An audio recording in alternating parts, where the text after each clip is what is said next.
Today I'm with Coach Andre McCallum and his son Nino, who's one of the top amateurs in the US. How are you both doing and how's training going at the moment? I'm doing very good. Training is going amazing. I'm doing good also. We're getting prepared for the national tournament in December, the biggest tournament in the United States. We're getting prepared for this tournament so we can take that #1 spot. Now, Andre, you're from Richmond, Virginia. What's that like? What's the area like? You know what? Richmond is amazing. Richmond has a lot of history. A lot of things took place in Richmond. A lot of our presidents come from Virginia. So Richmond just a very historical background. But we have DC an hour and a half away. We have Virginia Beach the other hour and a half. So we're like right in the perfect location. A lot of diversity and a lot of growth.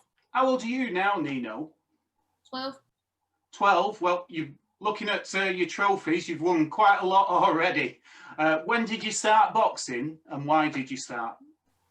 I started the box when I was 8. I started the box because I just liked it. And I wanted to win a lot of fights and stuff. Did you like watching it before you started? I don't really remember if I started to watch boxing, but he just made me start. That's a question I can answer. I used to make him watch the fights when he was 3, 4 years old. I would have all my friends come over and we would watch Floyd Mayweather fights. We would watch, all the top guys fight back then. And he would be right in the room with us, eating his snacks, drinking his Capri Sun, 3, 4 years old, watching the fights right with us. So he didn't remember it, but he was always right there. Good jab.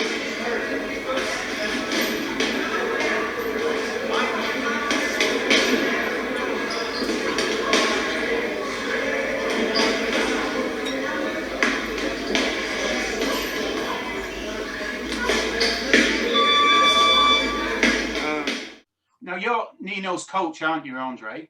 Was you coaching before that, or have you gone on the journey together? You know what? We've been on this journey together. I was a coach in my business, so I kind of had experience in just coaching people, teaching them how to do things the right way without just being overbearing. And I used to box as an amateur as well. So I kind of took my coaching in business plus what I knew about the sport of boxing and applied it to coaching. And then step by step, now he has over 80 amateur fights. So literally we got to learn together from fight #1 to what mistakes not to make, how to win tournaments, how to fight. And we literally learned together.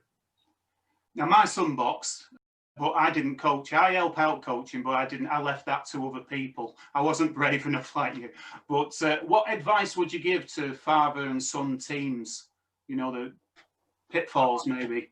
My best advice to a father and son coach combination is just to remember there's a time to be a father and there's a time to be a coach. Like you have to know how to separate those two. And I always try to get commitment from him before I do anything. So a lot of coaches, they make their kids spar 20 rounds. And we forget that, of course, we want them to be the best, but we forget that they're humans, they're people. So I always ask them, how many rounds do you feel like you can do today? Do you commit to these many rounds? And if you accomplish this during a round, we can stop. So I always try to get agreement from him. If I can get some type of commitment from him, I push him. I explain to him why it's important for him to do it. And then I seek the commitment. Once I get the commitment, then we go for it. Now, you're at East End Boxing Club, aren't you, in Virginia? Yes. Nino, it's a very strong boxing club that, when I've looked up. Which boxers do you enjoy watching and why do you enjoy watching them? I like enjoying watching everyone in my gym because I can learn stuff from them fighting. And you've got 2 boxers there from the money team, haven't you, who are signed to the money team? Yep. Are they very good? What are they like to watch? They're like really good. We actually watched them yesterday, and I can tell you that there are some fighters who boxed, and then there are some people, it's very rare, but they are boxing. And Jaleel Hackett, he is the definition of boxing. He's strong. He lives, eats, sleep boxing. So when he steps in that ring, he can protect himself. His offense is amazing. His defense is amazing. He's in shape. He's the definition of what boxing is. And Nino, do you look at them as role models? How they behave outside of the ring as well? Is that how you look at them? Yeah. Andre, it comes across East End Boxing as a real community club. Yeah, Coach Pat, he's the owner, and he runs East End Boxing. He's just an amazing person, human being altogether. He's all about helping the children, helping the youth. There's probably 30 to 40 kids that come to East End Boxing Club Monday through Saturday. And these kids are all the way from ages 8 all the way to adults. And they're training, they're getting in shape, and they're staying out the street. So I think Coach Pat is all about the community, all about doing things to better the community and help keep kids off the street and give them a place to exert their energy and become a family and have a family. And what was it about that club that, because Nino's obviously at the top of the amateur sport, you know, he was number one, wasn't you from? He was number one at 8 years old, number one at 9 years old, number one at 10 years old, and number one at 11 years old. And now at 12, he's ranked number 4. But after this tournament, we'll be back number 1. Pretty confident of it. So what was it about East End that made you, because obviously he's a very talented boy, to send him to that club? Well, you know what? What I look for when I go into a club is I look for a positive environment with no negativity whatsoever. We don't surround ourselves around negative people. We don't surround ourselves around people that's doing things they're not supposed to do. And when I met Pat, Coach Pat, and I met everyone at East End Boxing, I felt like home as soon as I walked in. There was no negativity whatsoever, all positiveness, all encouragement, everybody uplifting everybody. And I told Nino, I said, I think we found a gym home. I think we found a gym home. So it's clean. They have everything that we need to take things to the next level. And then you got a positive environment, so you can't go wrong. Do you love training there, Nino? Yeah. And how many fights have you had now? I don't need to know your record, but how many contests have you had? Around 80, 75. That's a lot, isn't it? What's your favorite memory? Have you got one of those 80? The first tournament I ever won. It's probably my best memory. And do you still have, you know, when you won that first time, what's that feeling like in a ring, you know, when you do win? I'm like really happy. I just won. It's like a big achievement. I work hard for it. The first time you stepped in the ring, that's usually the hardest time for a boxer. Can you remember that first fight that you had, where it was and how it went? It was in Toledo, Ohio. And I versed a guy. Yeah, he was like 10 pounds heavier and he was older. What was going through your mind before you stepped in that ring? I was very nervous. I can't remember that. Nino's coach. Do you coach other kids as well at East End? Yeah, here and there. When I have a kid that reaches out and say, hey, coach, can you work with me? I work with them. If I see things happening, I try not to step on any of the other coaches' toes because we all have different training styles and different things that we take pride in when it comes to training. But every now and then I have a coach say, hey, could you work with this kid? Or, hey, can you show this kid footwork? Or could you show this kid how to defend themselves? What is it about the coaching that you love? To me, the coaching, I take pride in coaching because I care about the result. So if I was a coach and we lost, then I probably wouldn't coach. I'm all about winning, all about getting the job done. So one of the things that I told my wife when Nino was just 7 years old, they can start competing at 8. And I told my wife, I said, listen, if I'm going to train him for a year and he's going to be able to compete at 8, by the time that he turns 9, if he doesn't have a winning schedule and he doesn't like it, I won't train him anymore. Fortunately, at the end of that year, he was ranked number 1 in the country. And he had over a 90% winning ratio. So once that happened, there was really no way for us to turn back. I just kept coaching him. I know you know Coach Grandy, who I spoke to a couple of weeks ago. And when I've listened to you on interviews before, you sound like you both have very similar ideals of boxing. Get the defense right, good footwork. Do you share those same things? Yeah, Coach Grandy and I, we see a lot of things, and we have a lot of things in common. We see eye to eye on a lot of things. And it's funny because both of his sons, they both have 2 different fighting styles. And you would think they're twins. You would think they're being trained by the same coach. They would fight similar. No, one's a brawler, one's a boxer. So Coach Grandy, he understands brawling. He understands coming forward and being aggressive. And he also understands going backwards and boxing and using your footwork and your timing. And that's what makes a good coach. It makes a good coach when you understand that different fighters have different styles, and you have to play to their strengths and not try to use a cookie cutter approach and teach everybody the exact same way. Nino, what's it like training? Obviously, those boys are very good, but they're not just internet stars. They are good boxers. What's it like training with them? I like training with them because they're really strong and they have different fighting styles. So that helps me get better with my skills. As they said, one boxer they looked up to was called Future, and I've got a feeling it was you they were on about, who they said was a role model for them, who they like to look up to. So that's good coming from them, isn't it? Yeah. We started off seeing them on like YouTube, and we saw them on social media, and we didn't know them.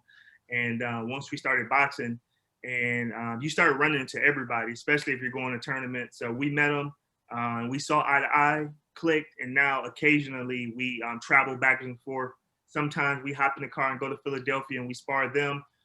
Maybe a few weeks ago, they got in their car and came to Virginia and sparred us. So we plan to continue that relationship for many, many years.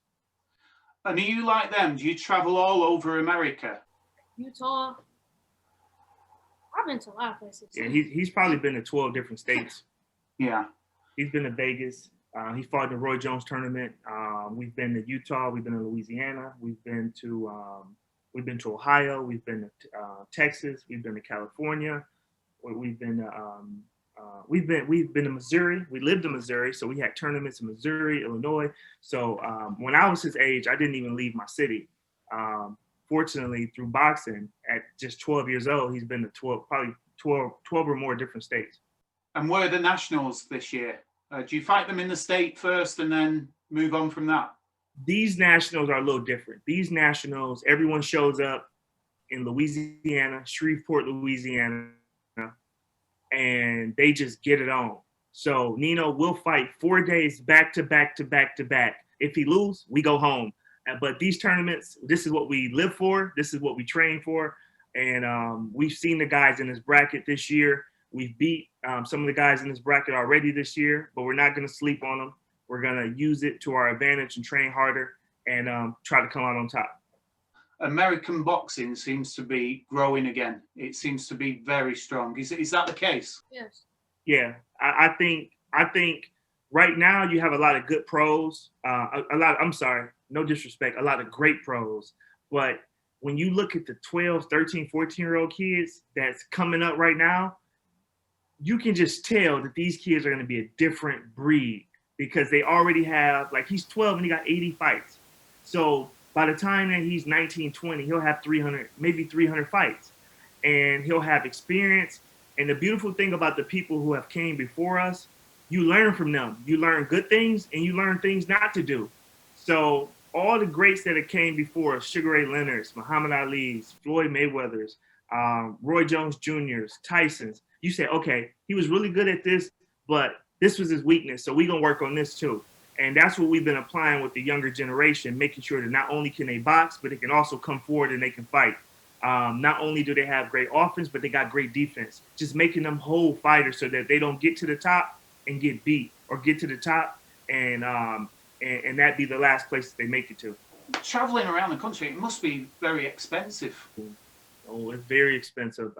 And that's one of the reasons why we train so hard. Each tournament probably cost about $3,000. So if you think about how many tournaments are a year, there's probably 4 to 5 tournaments a year. So that's a lot of money. So you see a lot of people doing donations, they're cooking, serving, selling, dinners and meals. They're selling T-shirts, trying to, get to these tournaments. Me, I haven't been able to do donations and get dinners. I use my money from just working hard. So everything that I do in my business, I set money aside to make sure that we can invest into him and invest into the sport of boxing. But when you're traveling for 4 or 5 days and you're staying in a hotel for 5 days, you're paying for a round trip ticket there and back. That stuff starts to cost a lot of money. So we train very, very hard because there's no way in the world that we want to halfway do something, spend all that money, and get there the first day and get beat. So we take pride into getting to these tournaments and winning. Is there any professionals that you love to watch? Yes, I like to watch Sugar Ray Leonard and Roy Jones Jr. And I watched one of your fights, and you did a little Sugar Ray Leonard shuffle at one point. Did you meet Roy Jones when you was in that tournament? We got to meet him. He watched Nino's fight, and he signed Nino's headgear. So we got a signed headgear from Roy Jones Jr., and he also got to watch Nino fight live. Nino, just stepping away from boxing for a minute, what do you like to do? What are your other hobbies? I like to play basketball and football. Then I play my video game when I'm off. Were you PlayStation or Xbox? I have both. All right. What do you want to achieve in the sport? You're obviously at the top level. What do you want to achieve? The gold medalist in the Olympics. Yeah, well, I've just interviewed last night Bruce Carrington, who's on the US Olympic team. What a great role model he is. And I interviewed Anthony Herrera, who's the flyweight, and Richard Torres Jr., who's the super heavyweight. All three of those men are great role models. So would you like to represent USA one day? Yeah. Yeah. What would that mean to you, Dad? Putting coach aside for a minute, what would that mean to you to see your son achieve that? You know, we had a conversation not too long ago, and he said, well, Dad, if you can't be my coach, I don't know if I want to go. And I told him, I said, no, I want you to go. So, yeah, we may have to take some time off from me coaching you directly, but that's why we spend every day together now. The stuff that you learn there is just going to be extra. You won't lose the stuff that I taught you. It'll be engraved, you know, in you. So to see him go off and for me to step back and watch him compete and fight kids from other countries, that's why we train right now. I have a lot of respect for the Cubans, and I tell him all the time, you have to not only be prepared for the kids in the United States, but we have to be prepared for these kids in Cuba, these kids from Russia, these kids from Great Britain, these kids from all these other places that's training to be the best right now. So it will mean the world to me when he goes off and he does that, and I'm pretty sure he will. You asked me a question earlier about advice to parents that's coaching.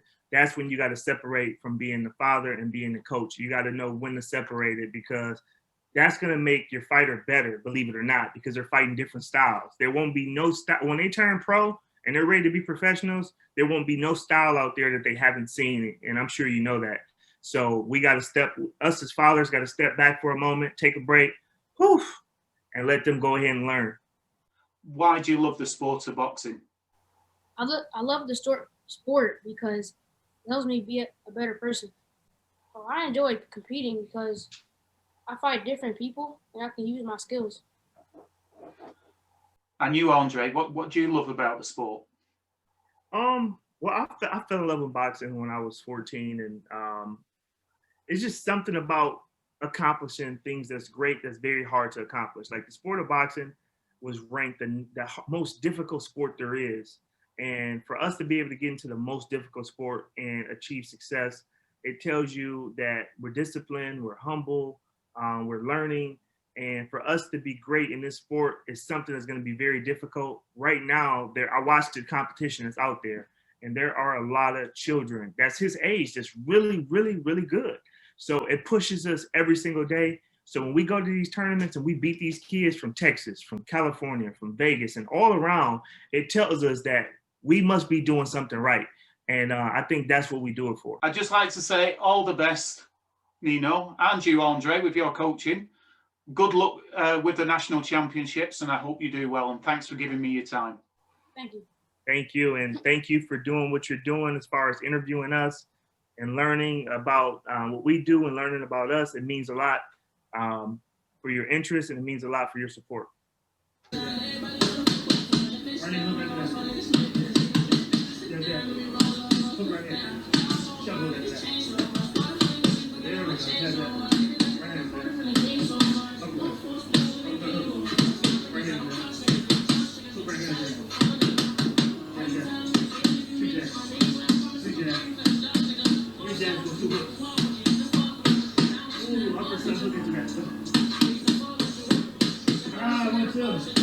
One, two, three. Right hand roll. Come back right hand. There we go. Seesaw after that.